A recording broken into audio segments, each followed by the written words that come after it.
And I'm going to give you 10 rand. There we go. But now what I want you to do is, you see, who have we got here? We've got Henrico over there. Henrico, wave your hand. I want you to go give that 10 rand to Enrico. Don't you want to give it to Enrico? But I gave it to you. I want you now to go give it to Enrico. Okay, I'll tell you what. I've got a lot more money here. If you can go give that to Enrico, I will give you more money. Will you go give it to Enrico? But that's only a 10 rand.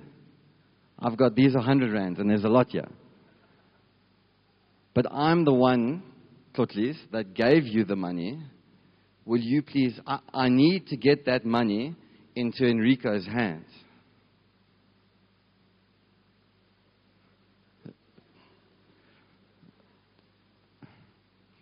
Thank you, Totlis. Can you give him a hand?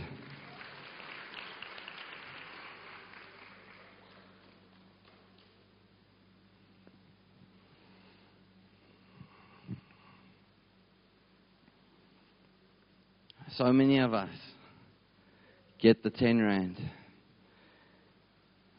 And God is saying, I want to get seed into the soil.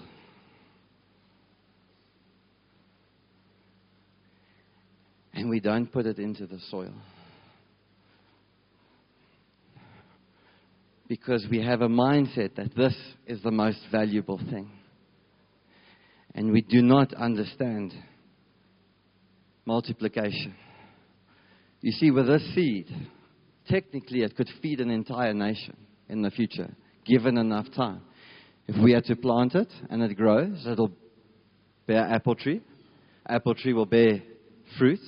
If we take those fruit, get all the seeds out of them, sow that in the ground, eventually enough time, and if we repeat the process enough, we will have enough apples to feed an entire nation.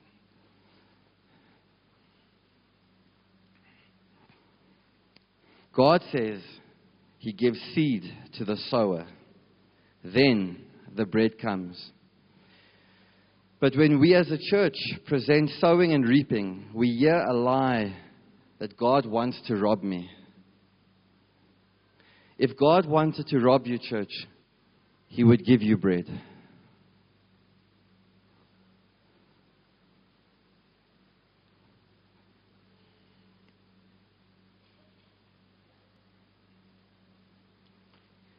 And it's so important that we start getting seed into the soil and following Scripture on how to do that. Because seed, everything produces after its own kind. You know, you can always tell a child where he comes from. Who's his parent? Because they look, you know, each child, you know, they'll have some of their dad's looks, some of the mom. Every seed produces after its own kind. If you grasp this today, church, you do not need to be 15 times smarter to get breakthrough.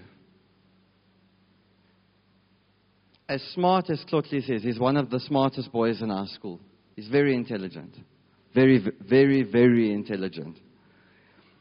As smart as he is, and as he was standing on the stage, it didn't matter because he was not obedient.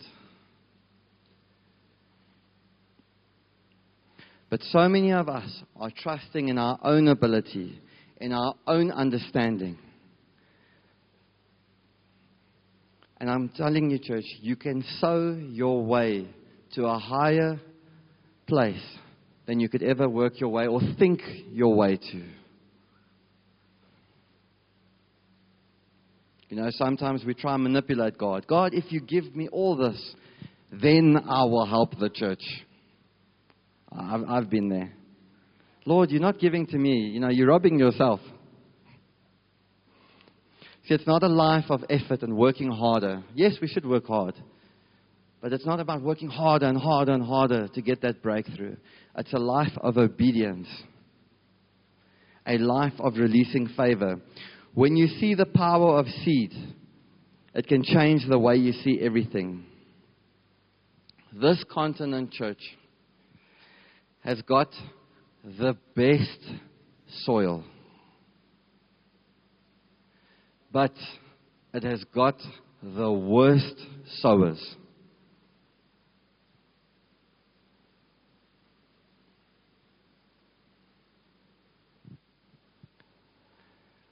We complain and we moan about America, yet they have funded the church and God's work far more than any other nation. And at the same time, our nation quivers when we hear they're not going to give us some dollars. And God is saying, stop crying out for this as a nation. And start understanding this. And the reason is because we consume. We do not sow.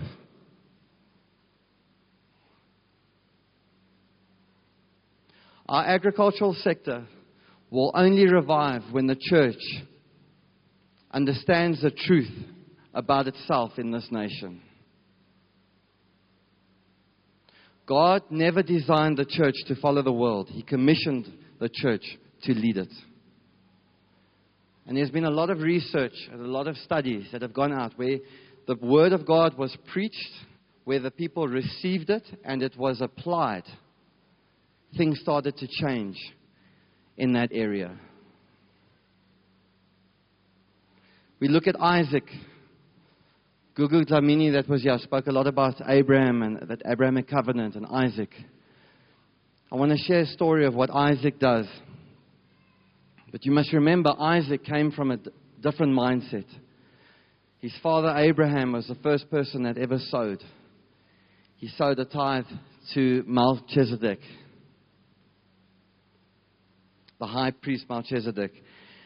Genesis 26, verse 12 to 14. Then Isaac sowed in that land and reaped in the same year 100-fold. And the Lord blessed him. Just by the way, this was a year of great famine in the land. But you see, he did not work in the worldly way of doing things. He came from a different mindset from his father. And the Lord blessed him. The man began to prosper and continued prospering until he became very prosperous. Yeah, Pastor, but that prosperous is talking about spiritual prosperity. No. How do I know that? Because the next verse, for he had possessions of flocks and possessions of herds and a great number of servants. So the Philistines envied him. In that land where Isaac sowed, there was a great famine, and he was blessed. So much so that the people in the area, the Philistines, became jealous. We have amazing soil in this nation. We just need the church to start sowing. We don't need to leave this country to find prosperity. If we get this revelation as a church, we will bring prosperity to this country.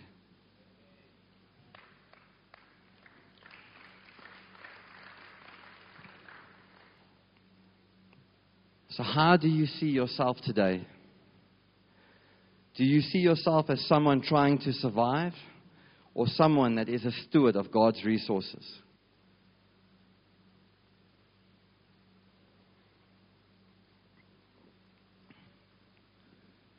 Where are you with Tlotli Sang's example? When God gives you seed. When God wants to use you in the kingdom of God, for His kingdom, for expanding His kingdom, for those around you.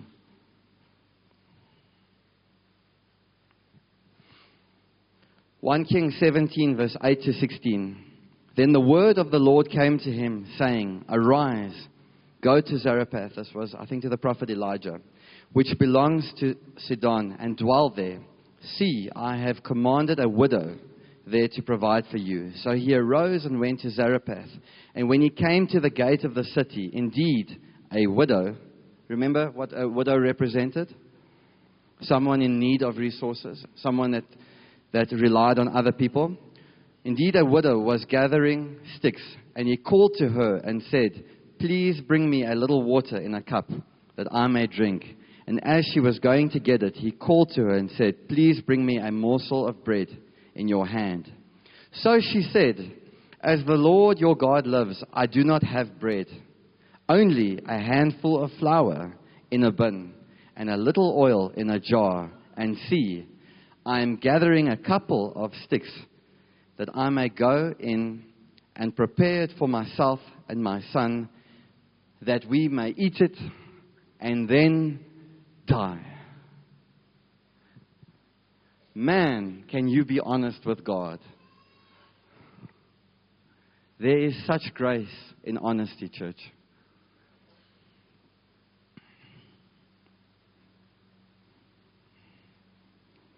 There is such grace in honesty. But Pastor, I don't really believe in tithe or sowing. No, rather just be honest. I don't believe God wants to look after me. I don't believe that God wants to catch me. I don't believe that God wants to give me more than the 10 rand. Let's stop lying to ourselves and lying to the people around us. Rather just say, I don't believe and I don't trust that God will look after me. I believe in my own strength more. I trust in my own ability more. The just shall live by faith. It doesn't say the just shall die by faith. Jesus didn't come to give a life of less abundance. He didn't come to give a life of begging by the side of the road. Faith releases life. So what is speaking when you are thinking about money? When you think about money at home, when you're lying in bed, is it fear speaking or is it faith? The just shall live by faith. It does not say the just shall live by fear. So what did Elijah say to her? Verse 13. And Elijah said to her, Do not fear. Go and do as you have said. But make me a small cake from it first. And bring it to me, and afterward make some for yourself and your son. So he says, God says, go do what you want, but make me a small cake first. What was the prophet getting her to do without her even realizing it? He was getting her to turn that little bit of flour into seed. But a lot of us, no, I only have a little. It's all I've got. I can't give it. And it makes sense to think that way. It's normal. No, I've only got a little. If I give it that's silly. That's not wise. For thus says the Lord God of Israel, the bin of flour shall not be used up, nor shall the jar of oil run dry, until the day of the Lord sends rain on the earth. So she went away and did according to the word of Elijah, and she and he and her household ate for many days. The bin of flour was not used up, nor did the jar of oil run dry, according to the word of the Lord which he spoke by Elijah. All she needed was a seed. She did not need a meal. That would have fed her and her son for one day. And you saw the text, what was going to happen next. God gives seed to the sower. And there are some people that are sowing and they are giving. And God is maybe giving you an idea.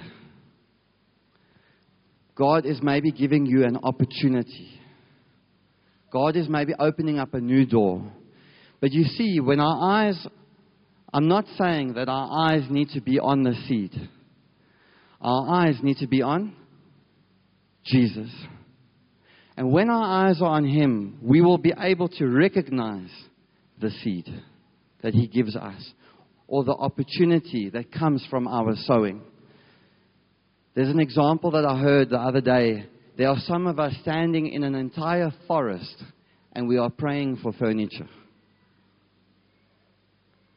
There are people that are praying and are fasting and are crying out to God for 5% increase on their pay rise. And God is saying, I'm giving you an idea.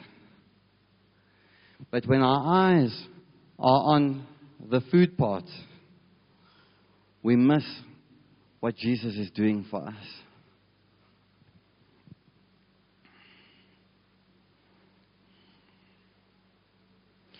Why is this revelation so important? If you don't learn to see money as seed, you will spend the rest of your life killing yourself to get something that Christ has already given you. Church, there's famine. I don't even know how to say if there's famine coming our way or if there's already famine in this country. I mean, you just look at the petrol prices that have gone up again. But during this time, we need to walk by faith and not by sight. What did Isaac do in a famine? He sowed, and God looked after him. Yes, we might be in the famine. Our country might be in a famine. But that famine does not apply to God's children. When we understand the principles, when we can work in a different way. When we understand the power of the seed, the power of multiplication, and when we see God as our provider, and we trust not in our own understanding, but we trust in Him and have faith in Him, you won't be affected by the famine and what this country is going through in the way people around you might be affected.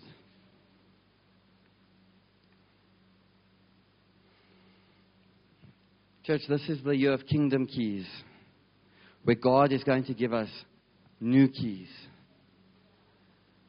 access to new rooms that you have never entered before. And I mean new favor, new businesses, new territory. But I cannot avoid this part of the text, church.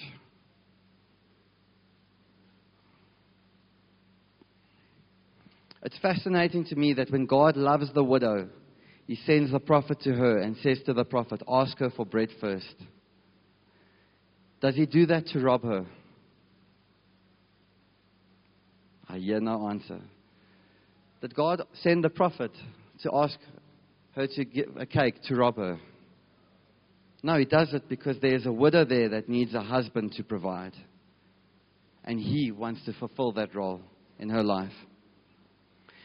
In this time of famine, we need supernatural favor. And God knows that we need it. But for supernatural favor to take place, we need to live and we need to operate in kingdom principles. And one of those ways is living by faith. We have to change the way we see God. That He would love you to die for you, love you to bring you healing, love you to bring you protection, but also love you to take care of you financially.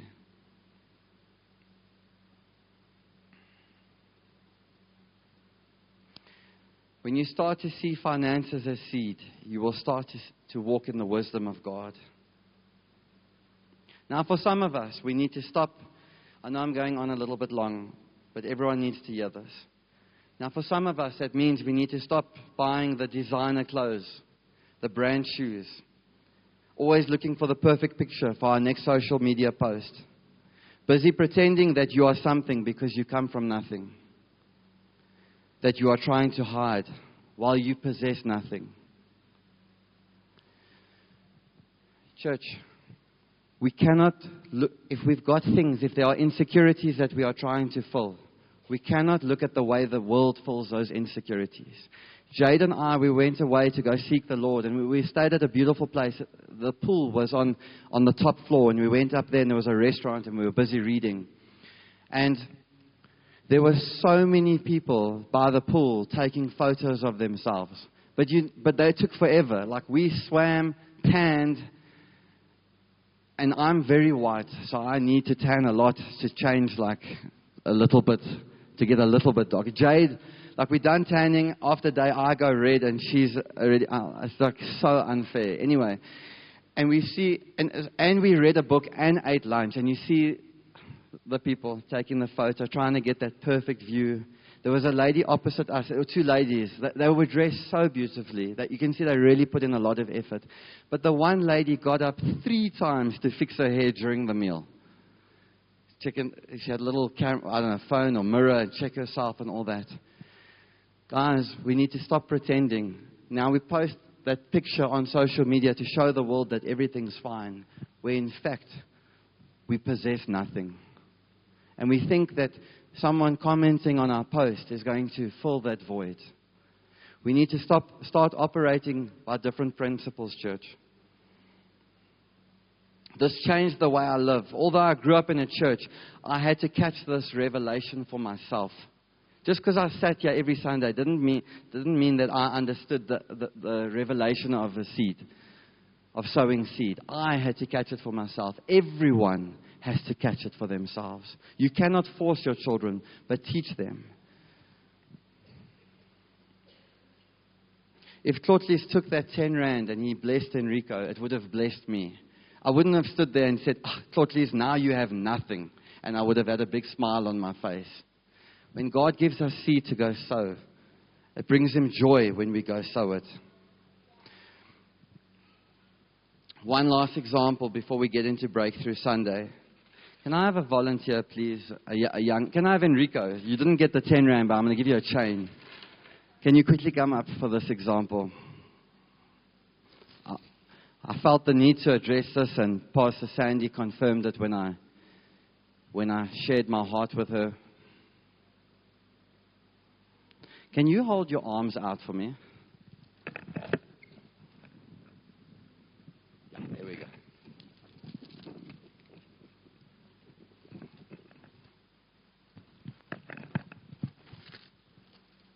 Okay, you guys can hear the chain. So some of us are currently, it's quite heavy, eh? It is heavier. Some of us are in massive debt. And what we do is, we say, I will wait before I give. I need to get out of debt first. Before I sow, before I tithe. It just makes sense. It's the worldly way of thinking. I've heard this preached by quite a few people. I've heard this shared by quite a few people. I've heard people say it. And we say, I'm not going to sow until I'm out of debt. I will work towards getting out of debt. And when I'm out of debt, then I will sow. And the very thing that you need, or one of the things that you need to get out of debt, is to break this mindset of trusting in your own ability and start trusting in God's ability. Because if you're going to start planning your way out of debt, well, didn't your way get you into debt in the first place? So when you start planning your way, this starts happening. And it gets tighter and tighter. Church, the very thing that some people need to break this hold that money has over their lives, to get to a place where they can be disciplined, that God can trust them with finances before they manage their finances, is to learn to give. God gives seed to the sower. But now what happens is, He gives us seed, and we hold on to it. And while holding on to it, we're holding on to the chains that we are already in. And God is saying, give that seed. You can give it. And with that, you'll start to see these chains that we have around ourselves. Thank you, Enrico. You can keep the 10 rand. It was meant for you from the beginning. There's another way to live, church. When you hear bad things, what do you think first? Do you complain? Or do you immediately say, Lord, okay, the petrol prices are going up, but thank you, Lord, you're my provider. I trust you. I've sown. I know you'll take care of me and my family. Pastor, I have nothing. Ask God, what is the seed in your life? But don't say I have nothing monetarily and you ignore it as a seed. Because you will never see it reap after its own kind. I want to ask the hospitality team, we're going to go into the Breakthrough Sunday now. And I'm going to explain what we're going to do. So if the hospitality team can please hand out all the cards. My card, is it here?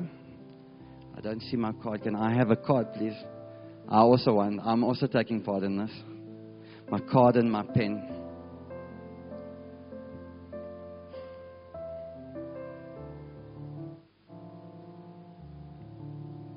Thank you so much.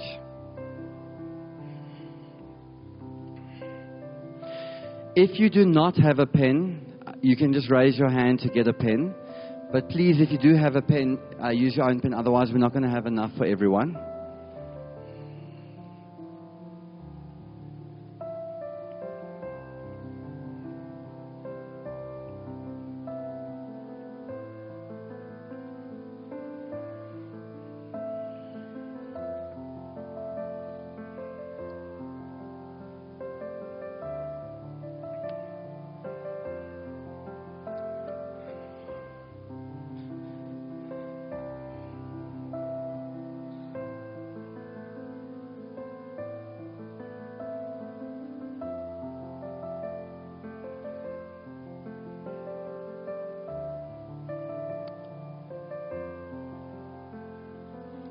Has everyone got their cards?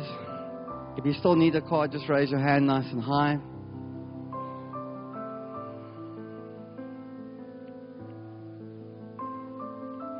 Awesome. There's a couple people at the back that still need a card.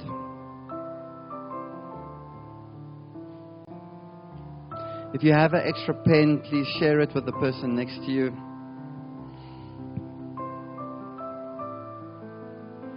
Okay, so you'll see on the card, there, it says on the left, my breakthrough reminder, and on the right it says, write down what you are trusting God for. So you are going to write down on both sides the same thing. And then I will show you, you're going to tear it, and then you're going to keep one, and later on you're going to bring the one to this beautiful chest that we've got here. And we're going to pray over it later. But before I get there, so you're going to write down all the things that you are trusting God for. Whatever you are trusting God for. Maybe it's something for your health. Maybe it's something for, maybe it's for a job or an increase. Maybe you are trusting God you are here this morning and you hear, okay, I want to get to a point where I'm not in debt anymore. And you are trusting God for breakthrough to get out of debt. Maybe you are trusting God for someone in your family that needs healing. Maybe you are worried about your child. They are lost. I want you to write that down, but you got to write it down double. So you write it on the left and you write it on the right. Because you're going to tear it, and one is for you to keep and the other one is for you to bring. Does that make sense? So you write it down, write the same thing on both sides. I'm also going to do it, so I'm going to give you guys a few minutes to think, what are you trusting God for? And then you don't need to put your name on it. God knows. God already knows what you need a breakthrough for. This is just sometimes to remind ourselves.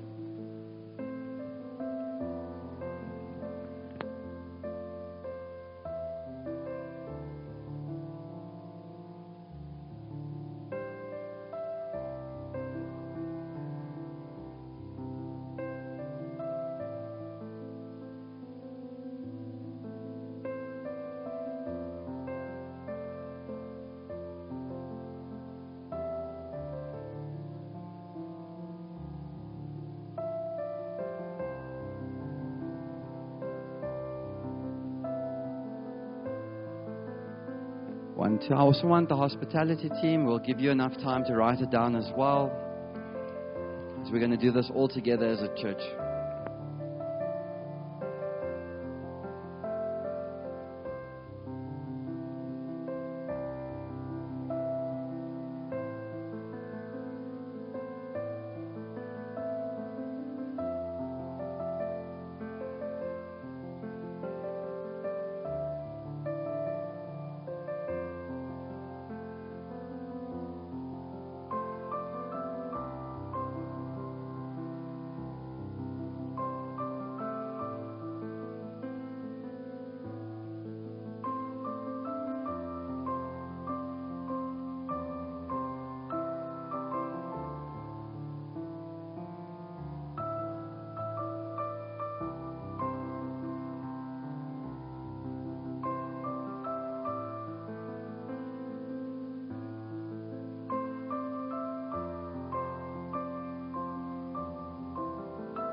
I see most people are still writing down, and don't feel bad. If there's not enough space, if you've got so many prayer requests, good, you can write down, you can even write on the back if you want to.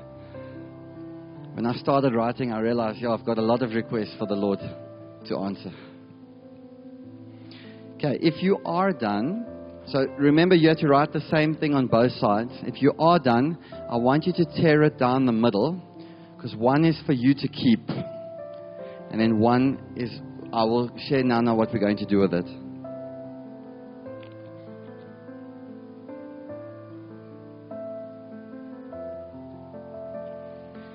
Okay, so the one that says, my breakthrough reminder.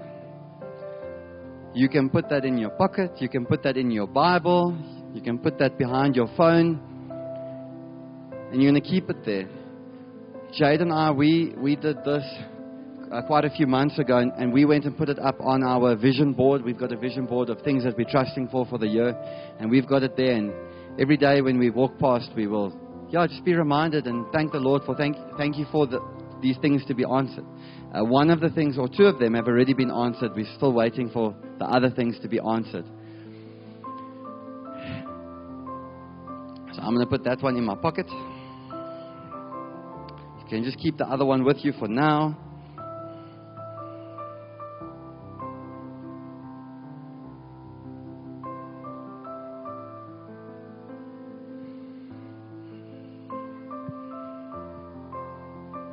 So this morning as well, I spoke to my leaders, the church leaders. I didn't talk to the church because I wanted to explain what we are going to do first.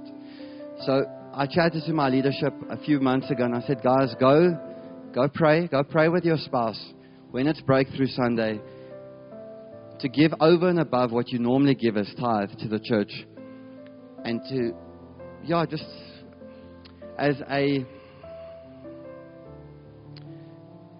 sacrifice, something that hurts. The words that I use, you give an amount that is really challenging, that hurts. And this morning you might be sitting here and you're just like, Lord, I've never sown seed. I've had seed and I've just used it. I've never put it in the soil. You might not have the seed on you at the moment. So my wife and I, we knew about this for about 4 months ago. So we have been saving for about 4 months for today, over and above what we normally give to the church, because we were so excited for this, and we wanted to give to a point where it hurts. For us, giving tithe doesn't hurt anymore, but we wanted to get to a point where, the love of money is the root of all evil. And it's very important for some of us that we break, or for all of us, that we break that love of money, that hold that money has over us. And we were praying and we were asking the Lord, Breakthrough Sunday is coming up. What do we want to give? Because we wanted to be in unity about it, and we had a few amounts, and we didn't have a peace about what to give. And I want to share with you, 2 years ago, when we got married, we had a credit card that we had to pay off, a debit card, and an access facility. There were 3 big bills we had to pay off.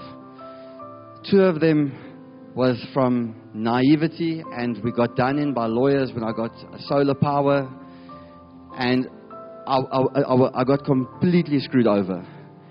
And I was so upset. So we had to so the first year, our goal in the marriage was to get out of debt in terms of the bank debt. Last year, I shared with you guys with the snowball method. Everyone remember the snowball method? And we've carried on applying that, and we were able to pay our car off. Jade did share it. And now we're at a place where we can give over and above what we normally give. And Jade, my wife, she's got incredible gifts and incredible talent of creativity and choreography when it comes to dancing. And she reached out to a client, or to a company overseas called Chi Books. If you go on social media, you'll see they've just collaborated. And she's done an amazing project with an overseas company from London.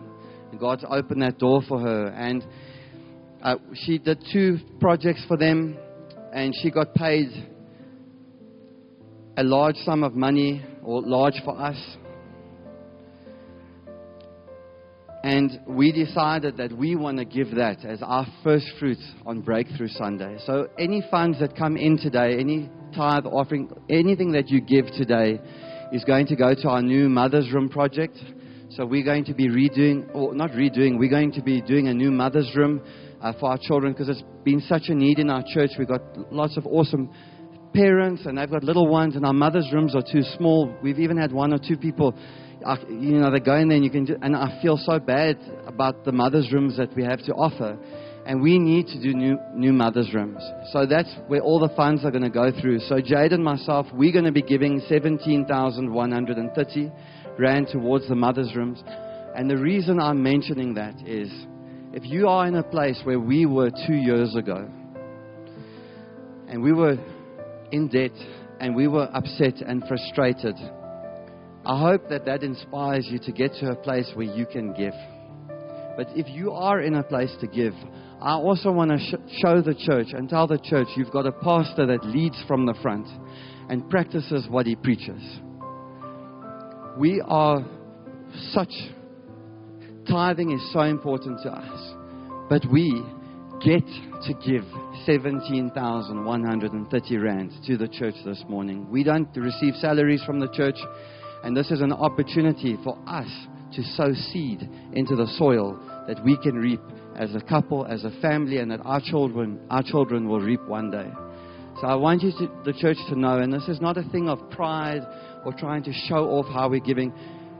This is so little to where we want to go one day, where we want to give. It's so small. In God's eyes, this is such a small seed. But you know what's beautiful about my God? Is He can take this seed and do something incredible with it. Amen.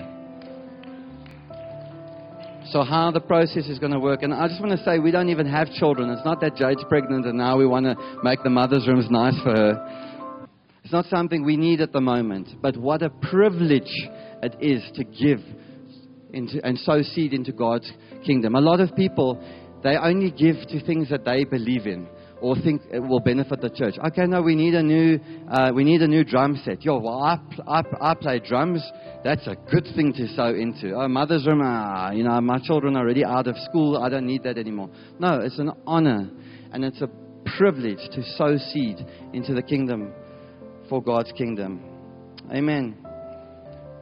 Jade and I, we just see ourselves as stewards of God's resources. So the procedures that's going to happen now is I want everyone, we're going to go into giving. If we can just maybe bring the chest to more the center and open it. If everyone can come and you can drop your card in. We're going to play a beautiful song now. You drop your card in here. We as pastors are going to come pray over it now. And then afterwards, go give your seed. There are different ways to give. There's the black boxes on the side of the church. There will be white envelopes. So if you realize, Lord, I want to bring a seed for this project, or I want to sow some seed, and I don't have it with me, we will keep the white envelopes there. That is for Breakthrough Sunday seed till the end of May. Maybe you thought, okay, I've already planned my budget. At the end of the month, I want to put some seed away. You are more than welcome to do so. Just if you give in the next 2 months till the end of May and you want to give towards Breakthrough Sunday as seed, please just reference it as Breakthrough Sunday or Breakthrough. I think it's Breakthrough, so that we know it is for the Mother's Room project. And if you want to give now, you're more than welcome to do so. So if everyone can come drop their cards. So the cards go in to this beautiful chest that we've got here. And then you can go give money on the side in the black boxes. The card machines are at the back. And you can use SnapScan over here.